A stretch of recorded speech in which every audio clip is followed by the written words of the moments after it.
중국이 지금 정말 엄청난 경제적 도박을 하고 있습니다. 과연 성공할 수 있을까요? 오늘 이 시간에는 그 거대한 계획이 도대체 뭔지 한번 속속들이 파헤쳐 보겠습니다. 아시다시피 중국 경제는 수십 년 동안 정말 멈출 줄 모르고 달려왔잖아요. 그런데 이제 그 성장 엔진에 슬슬 균열이 보이기 시작했다는 겁니다. 안에서는 부동산 시장이 가라앉고 있고요. 밖에서는 미국이랑 기술 전쟁이 점점 더 치열해지고 있죠. 이런 국내 외적인 악재들이 한꺼번에 덮치면서 그야말로 퍼펙트 스톰에 직면한 상황입니다. 자, 그럼 중국 정부는 이 폭풍을 어떻게 헤쳐나가려는 걸까요? 그 해답의 실마리가 바로 앞으로 중국의 몇 년을 좌우할 아주 중요한 정치회의에 숨어 있습니다. 네, 바로 사중전회라는 회의인데요. 이게 뭐냐면 중국의 최고 지도부가 다 모여서 앞으로 5년 동안 우리 경제를 어떻게 이끌어갈지 이런 아주 굵직한 계획을 결정하는 자리라고 보시면 됩니다. 정말 중요하겠죠? 근데 여기서 우리가 주목해야 할 점은 이 5개년 계획이라는 게 그냥 이렇게 하면 좋겠다 수준의 권고사항이 절대 아니라는 거예요. 이건 거의 국가의 모든 자원을 이 목표 하나에 쏟아붓게 만드는 아주 강력한 실행 로드맵인 셈이죠. 자, 이 타임라인을 한번 보세요. 50년대부터 지금까지 5개년 계획이 발표될 때마다 중국의 방향이 크게 바뀌었죠. 그러니까 이건 단순한 정책 문서를 넘어서서 중국 현대사의 흐름 자체를 바꾼 거대한 전환점들이었다. 이렇게 이해하시면 됩니다. 그래서 이번에 내놓을 목표치가 뭐냐? 바로 연평균 5% 성장입니다. 이게 왜 중요하냐면요. 만약 이 수치를 달성하지 못하면 2035년까지 경제 규모를 2배로 키우겠다는 시진핑 주석의 야심찬 계획이 물거품이 될 수도 있거든요. 자, 그럼 이 5%라는 목표를 달성하기 위해서 중국이 꺼내든 첫 번째 카드는 뭘까요? 바로 경제의 체질을 아주 근본부터 뜯어고치는 겁니다.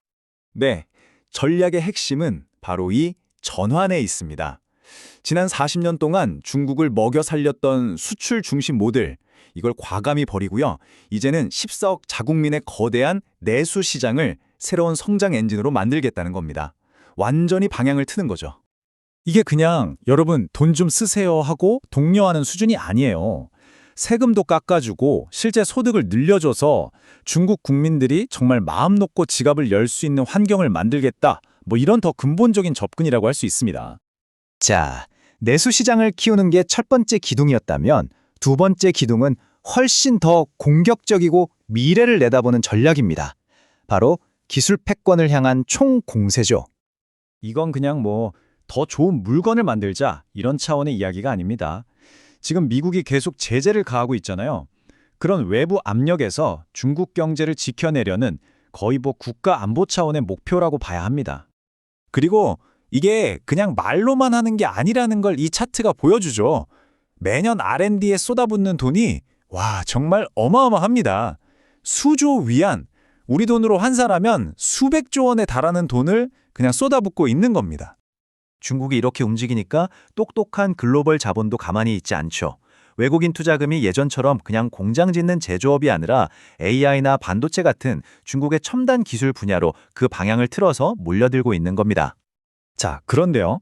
이렇게 야심찬 계획을 세웠다고 해서 모든 게 술술 풀릴까요? 당연히 아니겠죠. 만만치 않은 현실의 벽이 딱 가로막고 있습니다.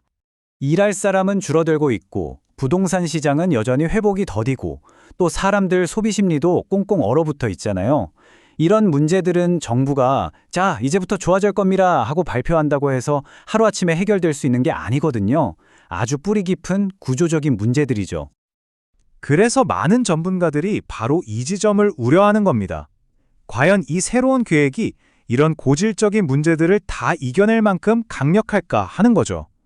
이게 핵심적인 질문입니다. 자, 그럼 마지막으로 이게 중국 얘기지 나랑 무슨 상관이야 하실 수도 있잖아요. 근데 이게 왜 우리 모두에게 중요한 문제인지 한번 짚어보겠습니다. 베이징에서 벌어지는 일은 절대 베이징에서 끝나지 않습니다. 이 거대한 도박이 성공하느냐 실패하느냐에 따라서 우리가 쓰는 스마트폰 기술부터 시작해서 전 세계 공급망, 심지어 미국과의 힘겨루기까지 말 그대로 세계 경제 전체에 엄청난 파장을 몰고 올 겁니다. 결국 중국은 자기 자신에게 어마어마한 베팅을 한 셈입니다. 과연 이 도박으로 세계 경제의 판을 새로 짤 것인가 아니면 스스로의 문제에 발목이 잡힐 것인가 앞으로 10년 세계 경제를 관통할 가장 큰 질문이 아닐까 싶습니다. 그리고 이번 사중전회에서 그 거대한 게임의 첫 번째 패가 드디어 공개되는 거죠.